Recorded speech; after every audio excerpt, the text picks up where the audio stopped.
Hi welcome to our channel. నేను సతీష్ అట్ల. విద్య, ఉద్యోగం, కరెంట్ అఫైర్స్, ఇన్ఫర్మేషన్. ఈరోజు హెడ్లైన్స్ ఒకసారి చూద్దాం. ఎస్ఎస్సి బోర్డు పేరుతో నకిలీ వెబ్సైట్స్. ఎస్ఎస్సి బోర్డు పేరుతో నకిలీ వెబ్సైట్లు. ఈ నకిలీ వెబ్సైట్లపై ఎస్ఎస్సి సైబర్ క్రైమ్లో ఎస్ఎస్సి బోర్డు ఫిర్యాదు చేసింది. 10వ తరగతి పబ్లిక్ పరీక్షలు మార్చి-ఏప్రిల్ నెలల్లో నిర్వహించేందుకు ఎస్ఎస్సి బోర్డు ఏర్పాట్లు చేస్తోంది. ఈ సందర్భంగా ఇలా ఎస్ఎస్సి బోర్డు పేరుతో నకిలీ వెబ్సైట్స్ రావడం బోర్డు వెబ్సైట్కు ఇబ్బందులు తలెత్తే అవకాశం ఉంది. 2 నకిలీ వెబ్సైట్స్లను గుర్తించిన ఎస్ఎస్సి సిబ్బంది, బోర్డు అధికారులు నకిలీ ఎస్ఎస్సి బోర్డు పేరుతో చెలామణి అవుతున్న వాటిపై చర్యలు తీసుకోవాలని ఫిర్యాదు చేశారు. మూగ సైగలతో సుప్రీంకోర్టులో వాదించిన మహిళా న్యాయవాది. ఇటీవల సుప్రీంకోర్టులో జరిగిన ఓ కేసు విచారణలో సైగల భాషతో వాదించి సారా సన్నీ అనే మహిళా న్యాయవాది వార్తల్లో నిలిచారు. బధిరురాలు అయిన ఈమె కర్ణాటక బార్ కౌన్సిల్లో సభ్యురాలు. సైన్ లాంగ్వేజ్లో వాదనలు జరగటం దేశంలో ఇదే తొలిసారి. ఈమె వాదనను ఇండియన్ సైన్ లాంగ్వేజ్ వ్యాఖ్యాత సౌరవ్ రామ్ చౌదరి అనువదించడం జరిగింది. ప్రపంచంలోనే అతిపెద్ద సౌర బ్యాటరీ దక్షిణాఫ్రికాలో పనిచేయటం మొదలుపెట్టింది. గత నెల నుంచి ఇది పనిచేస్తుండటంతో ఆ దేశంలో నెలకొన్న విద్యుత్తు సంక్షోభానికి కొంత పరిష్కారం లభించింది. దక్షిణాఫ్రికాలో అతిపెద్ద సౌర విద్యుత్తు ఉత్పత్తి సంస్థ స్టేటెక్ ఈ బ్యాటరీని ఏర్పాటు చేసింది. ఈ సౌర విద్యుత్తు స్టోరేజ్ వ్యవస్థ గ్రిడ్కు అనుసంధానమై విద్యుత్తు సరఫరాను ప్రారంభించింది.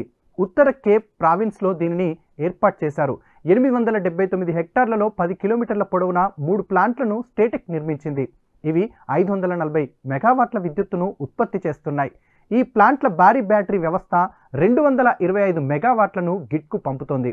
ఇది ప్రపంచంలోనే అతిపెద్ద తొలి హైబ్రిడ్ సౌర బ్యాటరీ స్టోరేజ్ వ్యవస్థను స్టేటెక్ వెల్లడించింది.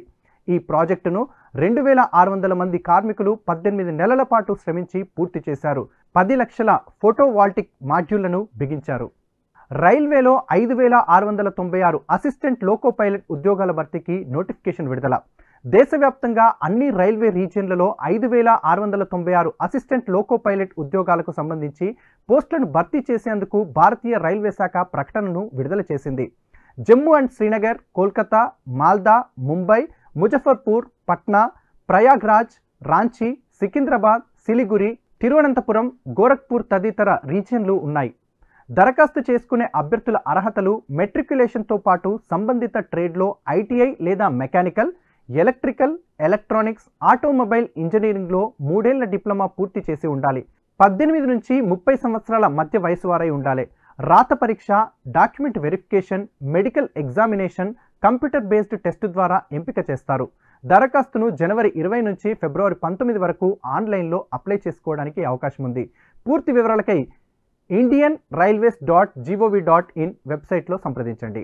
10th అర్హతతో సిఆర్పిఎఫ్లో కానిస్టేబుల్ ఉద్యోగాలు. కేంద్ర హోంశాఖ పరిధిలోని central reserve police force CRPF sports quota కింద గ్రూప్ సి విభాగంలోని 169 కానిస్టేబుల్ ఉద్యోగాల భర్తీకి నోటిఫికేషన్ విడుదలైంది. 10వ తరగతి ఉత్తీర్ణతతో పాటు నిర్దిష్ట శారీరక ప్రమాణాలు కలిగి సంబంధిత క్రీడాంశాల్లో అర్హత సాధించి ఉండాలి. 2024 ఫిబ్రవరి 15 నాటికి 18 నుంచి 23 సంవత్సరాల మధ్యవారై ఉండాలి. క్రీడా విభాగాలు చూస్తే shooting, boxing, athletics, archery, wrestling, freestyle, Greco Roman, taekwondo, water sports, kayak, canoe, gymnastic, judo తదితరాలు ఉన్నాయి. Sports trial test, medical examination, physical standard test, document verification తదితరాల ద్వారా అభ్యర్థుల ఎంపిక ఉంటుంది. ఇక ఎంపికైన అభ్యర్థులు భారతదేశంలోని వివిధ ప్రాంతాల్లో పనిచేయవలసి ఉంటుంది. జీతం వచ్చేసి 21,700 నుంచి 69,100 వరకు ఇస్తారు. దరఖాస్తు రుసుము వచ్చేసి 100 రూపాయలు ఉంటుంది. ఆన్లైన్లో జనవరి 16 నుంచి ఫిబ్రవరి 15 మధ్యాహ్నం 12 గంటల వరకు అప్లై చేసుకోవడానికి అవకాశం ఉంది. పూర్తి వివరాలకై recruitment.crpf.gov.in వెబ్సైట్లో సంప్రదించండి. యూజీసీ నెట్ ఫలితాలు విడుదల.